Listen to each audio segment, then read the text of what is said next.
Hello, beautiful friends. It's Erika.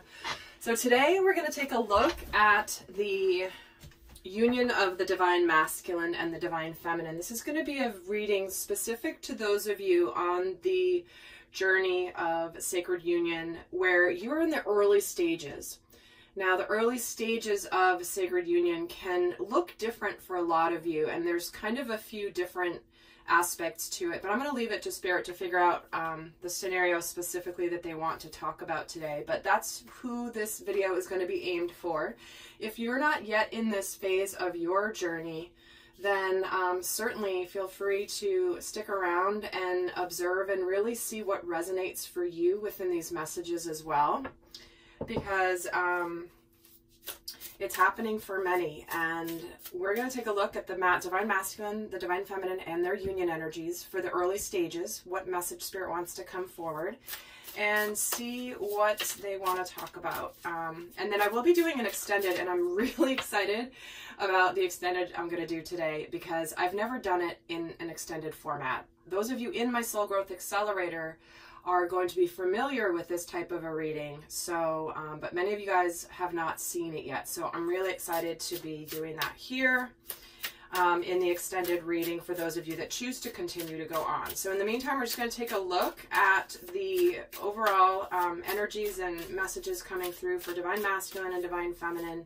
for those in the early stages of union. So first I'm going to get an overall message here for the divine masculine's energy. Fill up your well. Interesting. So this is very, so when the divine masculine has started sacred union with the divine feminine, there has been a major battle he has just fought. He has conquered so much shadow work, so much karma, so much, I don't know the right word for it, but he's conquered a lot to get to this point. Not that the divine feminine hasn't either, but a lot of times the divine feminine is not privy to the magnitude of the shadow work and the difficulty that the masculine really has been going through, because it's beyond simply what the divine masculine has been experiencing in his own world. The weight of the world has been on the divine masculine's shoulders, because we have been living in the distortion of masculine and feminine energies for so long that his energy is having to lift up so much more than just his own world. So this is where we're breaking through the ancestral patterns of distorted masculine energy, and that's not a small job. So certainly in the early stages of union, the masculine does need a lot of time to pull back his energy, to retreat, to rest, refuel, because he's just climbed a massive mountain and he's gotten to the top and he needs a bit of a break. But this is also true in the initial stages of union, where there's often a lot of I don't want to call it stopping and starting, but there is movement, there's conversations, there's progress, and then it's like no communication for a week or 2 weeks. But then resuming right back where they started. So very important for those of you on this journey to understand that this is imperative at this stage, because often this can trigger the divine feminine with this retreat of like, oh gosh, here it is again. This is happening again. But that's not the case, okay? This is for those in the early stages of sacred, harmonious union.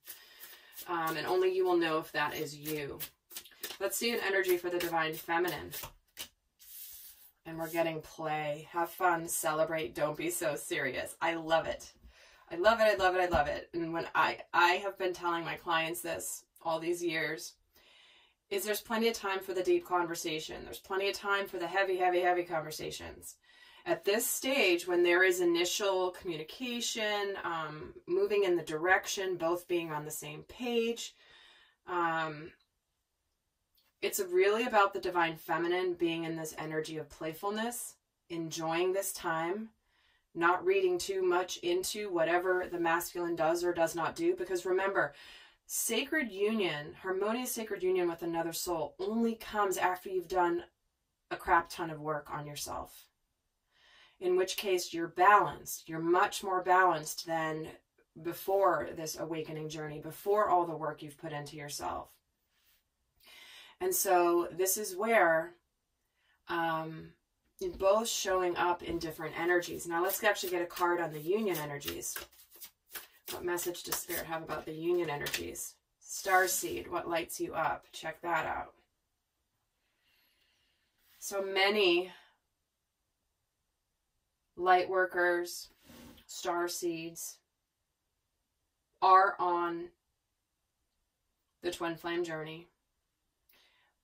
It is one of the ways that humanity has been called to awaken. There are other ways and other missions, should we say, to help awaken humanity. But this is where there's this absolute resonance from the light body that is anchoring when it comes to this stage of the journey. Let's get a couple more cards here for overall.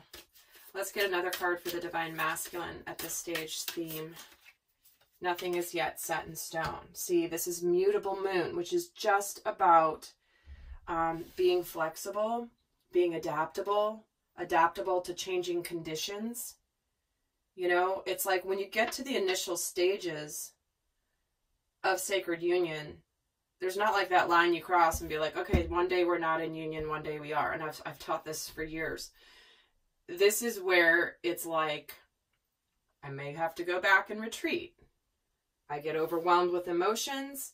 I don't really know what I'm doing. So therefore I need to go in and retreat, refuel, rest, so I can anchor myself on something solid.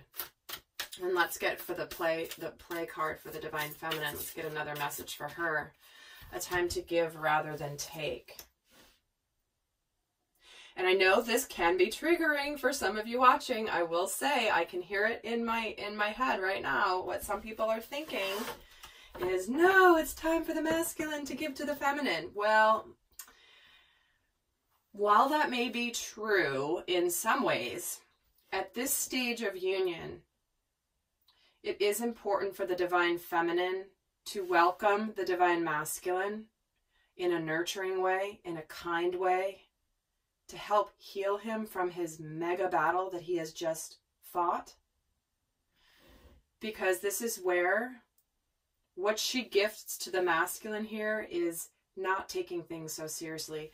He has just been through the ringer with a lot of toxicity, a lot of negativity, a lot of karmic baggage that has been moved through. And the last thing he wants at this stage is to get all super serious with the Divine Feminine in the conversations. What she brings and gifts the masculine at this stage is that levity, is that playfulness, is that acceptance. Okay? There's plenty of time where the masculine is going to give to the feminine in ways she can't even understand yet. So it is important at this stage that the Divine Feminine extend this energy to the Divine Masculine. So let's actually get a card on the union energies as well. And we're seeing nothing will come of this situation. Now, this card always throws people into a panic, and I say this every time. But this card truly means there's nothing to worry about. However, what's happening at this early phase is this is the shadow energy that comes up for both of them. Okay? They're both battling this fear and this back and forth of, oh my gosh, is this ever going to happen? Is this not going to happen? Is this going to, like, nothing's going to happen here. This isn't actually going to go through. So they're both facing this. They're both facing the shadow because it's the contrast to this starseed card. See how much light is in this card? It's the contrast to this shadow. And so there are, this is where both have to be highly aware of their shadow energies and their triggers coming up for thinking their worst fear that after all this, this is not going to happen. So what we're going to do now is take a look more detail into, so these are the themes, right, that Spirit's wanting to talk about. And we're going to get into more detail of what is going on at this stage. That didn't work very well. That didn't work very well. Oh my gosh. That was an epic shuffle fail.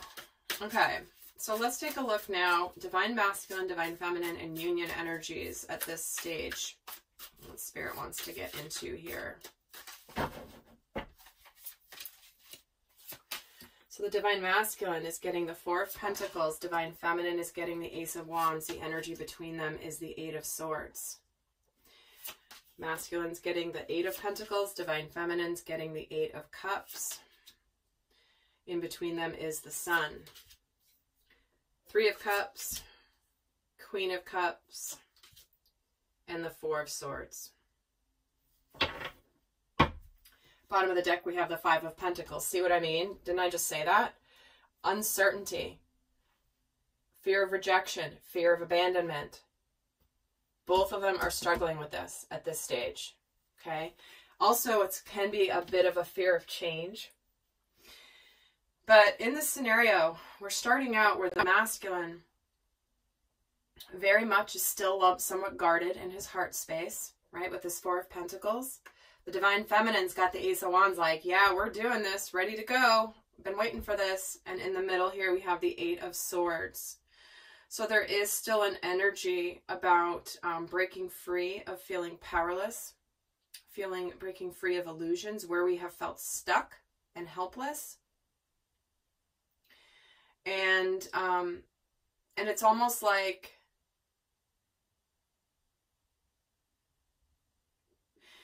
there is a little bit of a discrepancy in the pacing between masculine and feminine at this stage. And it's coming up here in this Eight of Swords energy. So let me actually get a card on this Eight of Swords and the dynamic between them. The Page of Wands. See what I mean? This could be occurring when one or both still, if there's anything they're still wrapping up from the past, closing something up from the past. There's almost like that could be part of the hindrance of why it's still so slow and feeling a little bit stuck. But also what I'm feeling here is there is this spark that begins, but then there's a bit of not complete follow through. You know, it's like this Page of Wands can be this shiny object syndrome person where it's like over here, over here, over here, like so many ideas, but then not a lot of follow through. So it's like just can be easily distracted. So it does feel like this is coming in here in the early stages because the masculine's a little nervous to open up here and see there's that Devil. So he's still dealing with some of the uncertainty and the illusions, right? The Devil is trying to, at this stage in particular, it can be very much the Devil energy of feeling powerless can be the highest, where it's like you're kind of stuck. Maybe you feel powerless, but it's about conquering that energy. And clearly he is afraid to open up. He also, the masculine, very much could be holding back his attraction to the Divine Feminine. And kind of trying to keep that under wraps because he's trying to take things slowly. He wants to kind of do, you know, the Four of Pentacles can also be an all or nothing energy. In fact, let me get one on the Ace of Wands here for the Divine Feminine. Three of Swords, see? So she's ready to just put the past, the heartbreak in the past, the sadness in the past. But she does feel this a little bit like excited to get started and then, oh, like again, the pacing is different. So let's keep going. So then this, then the masculine then moves into this really putting the effort in here. He really wants to put the effort in. He's doing the work on himself. He also may be very focused on his pentacles, his money, getting his life in order.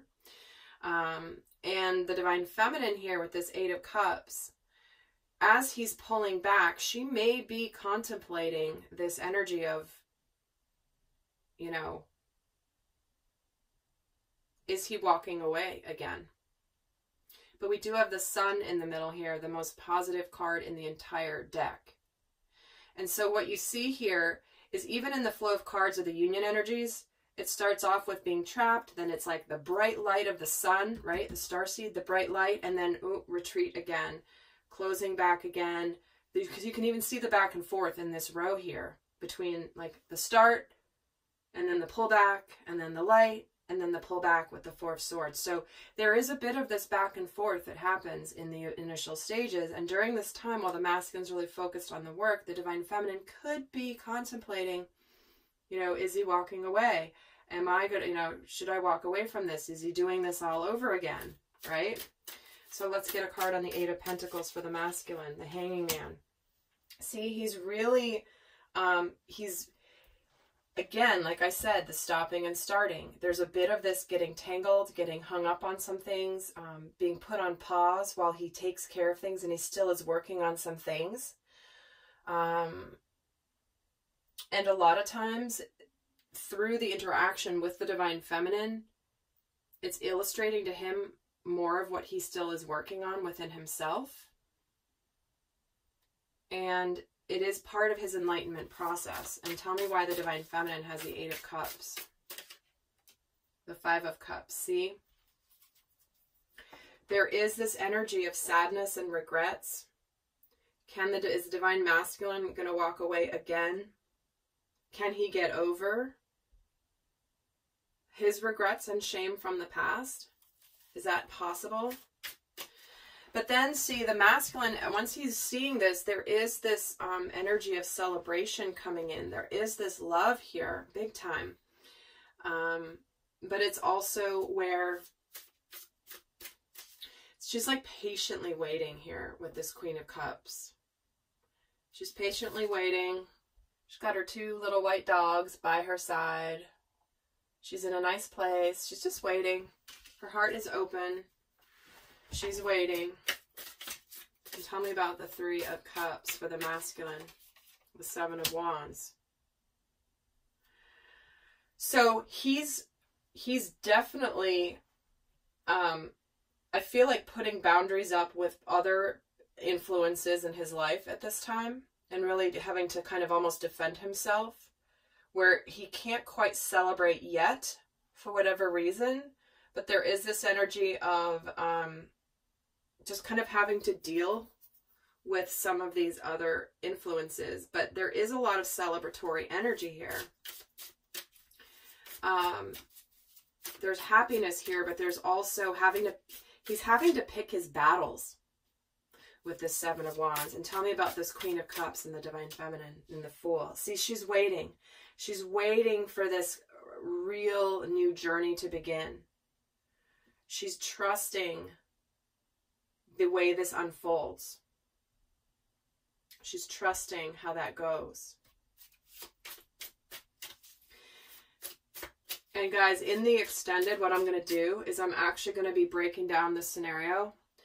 And I'm going to be bringing in my distorted versus divine type of reading in the extended, where we're going to look at both the Divine Masculine and the Divine Feminine from their inner masculine and feminine energies, and understanding where their divine and distorted masculine energy is appearing in this scenario, and where their divine and distorted feminine energies are coming in. So that's all going to be in the extended. I'm so excited to do that in this context. So that and some other things will be in the extended if you're interested in understanding more of that.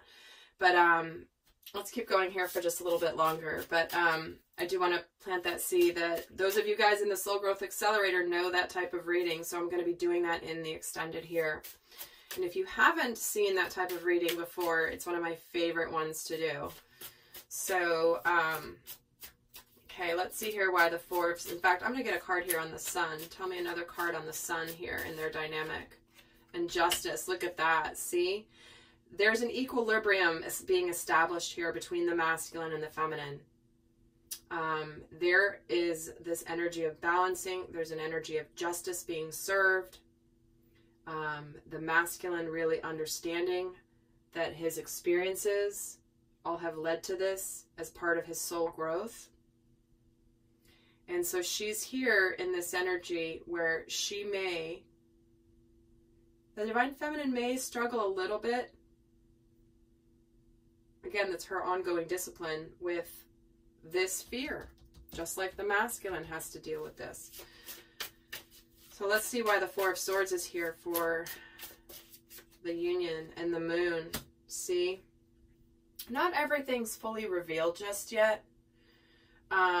This is also just, there's an energy of mystery.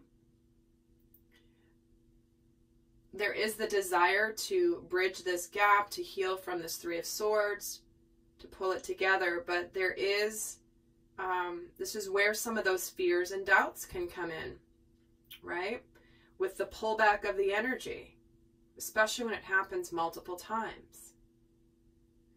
So understanding this will help you navigate through this phase of the journey so that you can stay, both of you can stay in your center. If you're a divine masculine watching this, understanding your need to pull back, and that it's important for you to honor that, and for the divine feminine to understand that that's your process, and for the divine feminine to continue her discipline of focusing on her own journey, right? And being who she is meant to be here.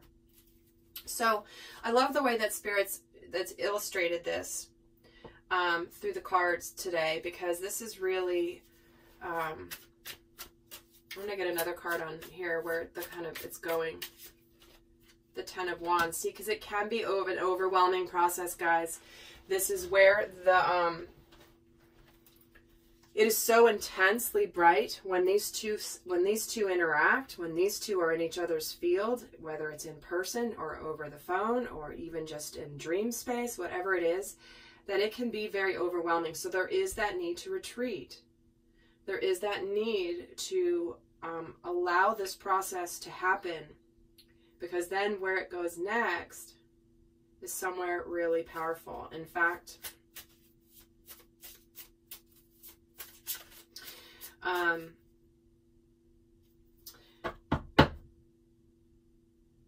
just going to get a sneak peek as to what comes next in their dynamic after this stage. What does Spirit want you to know comes next in the dynamic? We have the Nine of Pentacles. Being good on your own, being solid on your own, not letting this overwhelm stop you, but really getting your footing on your own. And continuing to focus on self. And the timing, it's like it's not quite time yet for it to be fully on in the way that you might imagine in your mind, but it is growing, it is gestating here. And for some, this is also when someone needs to become single. And with that Seven of Swords, it's part of the journey of breaking free of any illusions. Again, a couple cards of just not knowing everything that's going on per se, but also where we have not been honest with ourselves. And this is where it pulls up some of these last little things that we still need to work on. We'll always need to be working on things, but tell me why the Seven of Swords is here.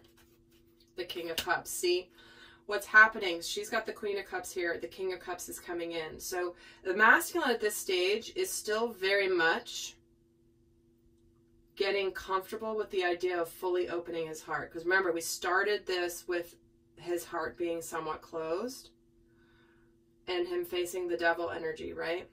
But this is the process he's going through in order to get to where he is right on the same page here with the divine feminine and is ready to open his heart. Because he was, you know, where he didn't open it before in the past. This is brand new for him in his life period, not just with the feminine. All right, lovely friends. So I'm going to leave you guys, for those of you not going on to the extended, I will leave you with a guidance card here for each before we head over to the extended, where we're going to take a look at what's going on in the inner world for each the masculine and the feminine, understanding their distorted energies as well as their divine energies and the interplay between the two. So let's get the guidance first for the divine masculine.